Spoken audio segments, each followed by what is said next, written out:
la colaboración de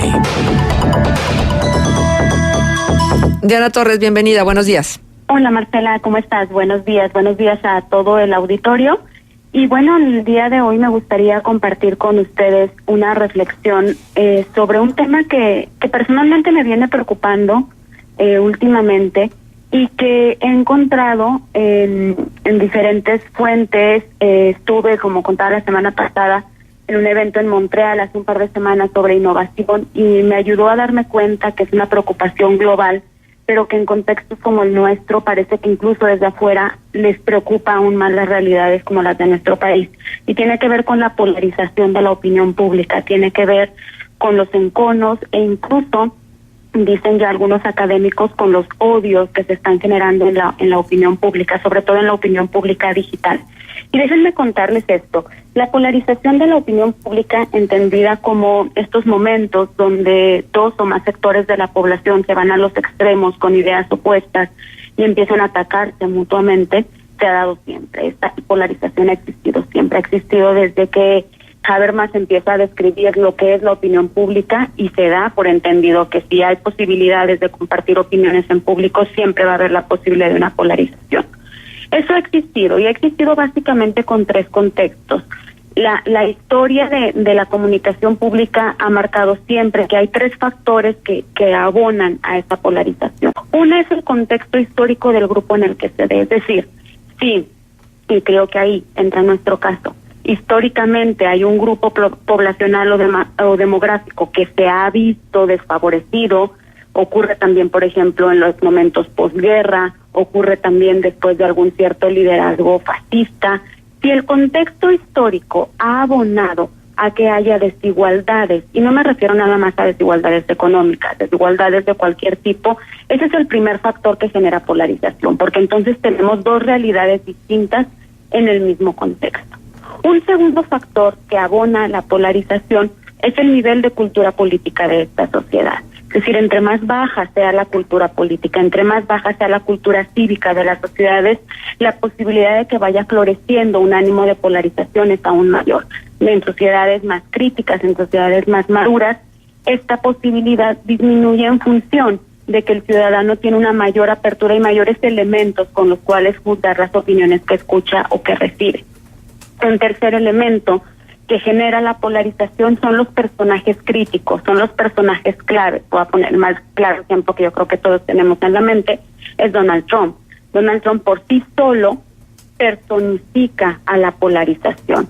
Es un personaje que llega a la presidencia de la República con un claro tono machista, con un claro tono racista, con un claro tono nacionalista, y entonces, como figura de autoridad, va haciendo que la polarización se convierta en una forma de comunicación.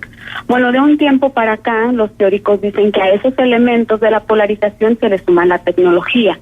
La tecnología, sobre todo los medios de comunicación digital, como una plataforma donde ahora estamos todos conectados, pero que además, y como lo hemos platicado, Marcela, ya en varias ocasiones, en términos de informática, en términos de programación, está dada la polarización. Es decir, el escenario de las redes sociales es un algoritmo que favorece la polarización y lo hemos explicado muchas veces. ¿Por qué? Porque en la medida en la que la red social le interesa que tú recibas información con la que te sientes identificado para que pases más tiempo dentro de esa red social, pues entonces te va a ir poniendo alrededor opiniones, mensajes que tienen que ver con aquello que te interesa y que muy probablemente van a reforzar tu opinión, ¿no?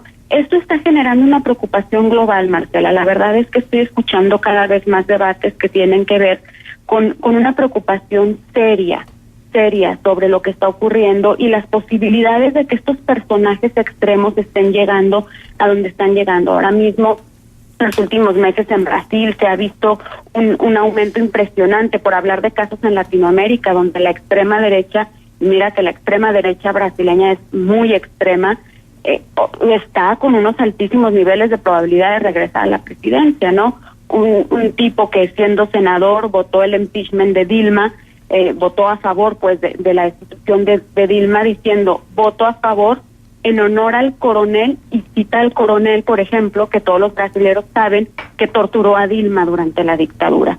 Y el tipo tiene una altísima probabilidad de llegar a la presidencia y de llegar además consolidado ante una opinión pública que favorece esas posturas. Entonces, la preocupación es global y lo que estoy descubriendo, las opiniones que estoy escuchando últimamente, es la necesidad de esos 4 elementos, porque finalmente la gente dice, los teóricos dicen, ¿los contextos sociales de desigualdad van a seguir promoviendo la polarización? Sí. ¿Los personajes extremos van a seguir apareciendo en estos contextos? Sí, y cada vez más. ¿La cultura política de las sociedades va a aumentar? No. Y porque además aquí es un gato que se muerde la cola. Entre más polarización, menos cultura política de la gente. ¿A dónde se está volteando a ver entonces, Marcela? Y aquí está ocurriendo algo muy interesante.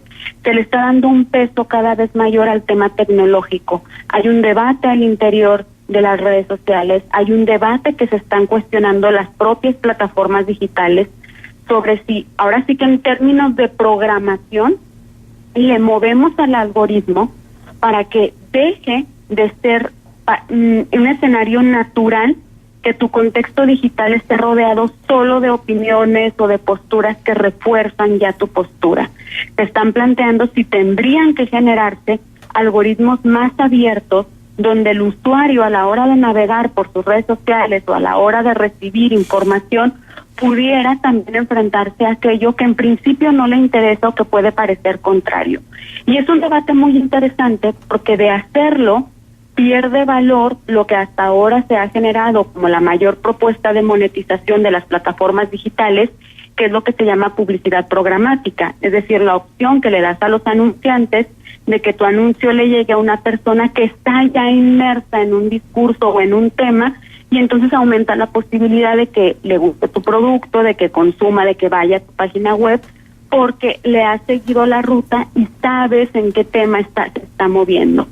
Si le rompemos ese esquema y si entonces el usuario se va a enfrentar a situaciones random, a noticias que no son necesariamente las que están en sintonía con su postura, sí, por un lado hay quien dice, podríamos empezar a romper esta polarización digital, pero por otro lado tendríamos que entonces replantearnos cómo vamos a generar otros esquemas de monetización para las plataformas digitales.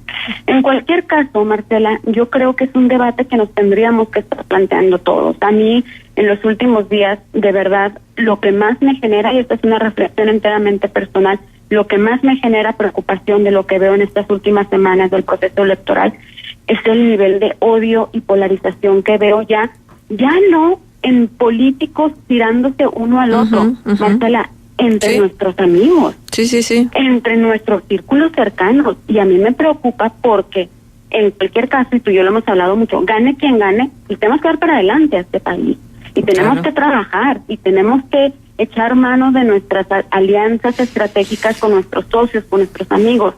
Y a mí me preocupa que no nos estemos cuestionando si ya es momento de parar con este odio y con esta polarización. Pero ¿se puede parar, Diana? ¿Se puede parar con ese odio y esa polarización? Esa es la gran pregunta. Sí, creo que en las condiciones actuales es difícil, porque es una bola de nieve, ¿no? Que conforme la pendiente se va inclinando más, avanza a una velocidad más rápida. Creo que, y sobre todo considerando esta parte teórica que yo te decía, que en lugares con la cultura política como la nuestra, que es bastante pobre todavía, se antoja complicado. Mucho. La verdad es que se antoja complicado y nos deja pues muchas preocupaciones y muchas reflexiones para ver pues desde nuestras trincheras cómo paramos un poco esto, ¿no? Bueno, creo que lo único que tenemos, sobre lo que tenemos control, bueno, en el mejor de los casos, es sobre nuestro comportamiento personal, sobre lo que subimos, sobre lo que retuiteamos, sobre lo que compartimos, sobre lo que demos like, sobre lo que leemos, sobre... Es lo único que tenemos un cierto control, porque también nos dejamos ir por las emociones y a veces el control no es tal, sino hay bastante descontrol, precisamente por todo este ambiente tan caótico en el que estamos inmersos. Pero bueno, que sea la reflexión de cada quien, y me parece importante lo que nos has venido a traer la mañana de hoy, que cada quien se lo piense. Creo que tenemos que ir a la no violencia, y la no violencia no quiere decir aventar piedras o traer un arma. La no violencia quiere decir respetar al otro en sus posturas, aunque no esté de acuerdo con el otro, tienes que respetar. Finalmente, así se hace un país en democracia, ¿no? Con la pluralidad y el enriquecimiento de posturas diversas de cada uno de los habitantes. Y no se trata la democracia de que todos vayamos para un mismo lado, se trata de que realmente empecemos a madurar y empecemos a ver no lo que me conviene a mí o al compadre que va a estar cercano al candidato que tiene posibilidades de llegar a un puesto y entonces eso me va a representar que a lo mejor pueda entrar como proveedor al gobierno. No. Es lo que México necesita, caramba.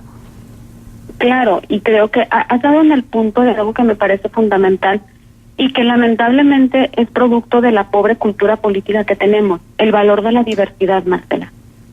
Las culturas que avanzan, los ecosistemas que desarrollan, los países que crecen, son entornos que valoran e incluso favorecen e impulsan la diversidad. Porque es a partir de la conjunción de lo diverso que se genera riqueza. Y el problema que yo encuentro hoy en la opinión pública de nuestro país es que solo lo que es igual a mí vale. Claro. Solo lo que concuerda con lo que yo quiero para este país vale. Claro. Es decir, y eso no significa que renuncies a tus creencias y que sigas creyendo que hay una postura que es mejor que otra para el país. Me parece muy válido.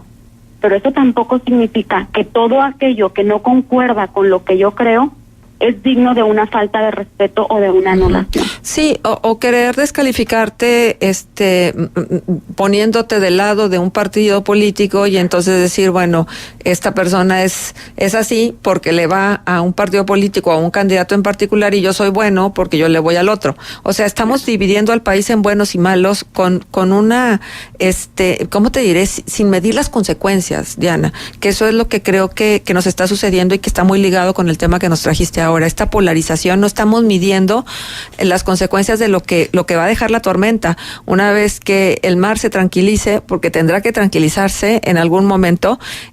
¿Qué va a haber en la playa? Creo que mucha basura.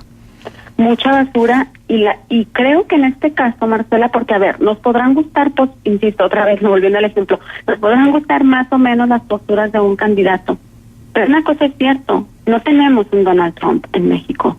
Es decir, ¿qué quiero decir con esto? Que mucha de esta basura la estamos generando nosotros mismos.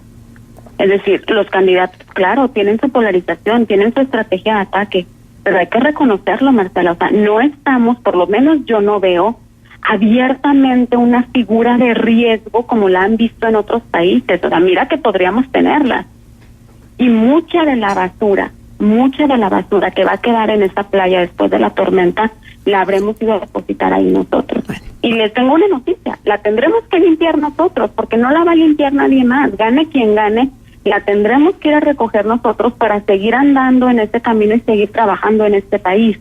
Claro. Pero creo que hoy sí tendríamos que voltear a ver el peso de lo que estamos contribuyendo. O sea, hacernos una pregunta, ¿qué le estoy poniendo al proceso electoral? Porque en ¿cómo estoy contribuyendo? Creo que mucha basura. Exacto. Diana, pues estaremos atentos y estaremos atentos también al debate que te tocará moderar, el debate de senadores. Muchísimas gracias por estar con nosotros. ¿Nos dejas un punto de contacto? Claro que sí, Marcela, muchas gracias. Nos leemos en Twitter, @Diana Torres, Diana es con Y, 2 S al final. Muchas gracias, Diana. Hasta luego.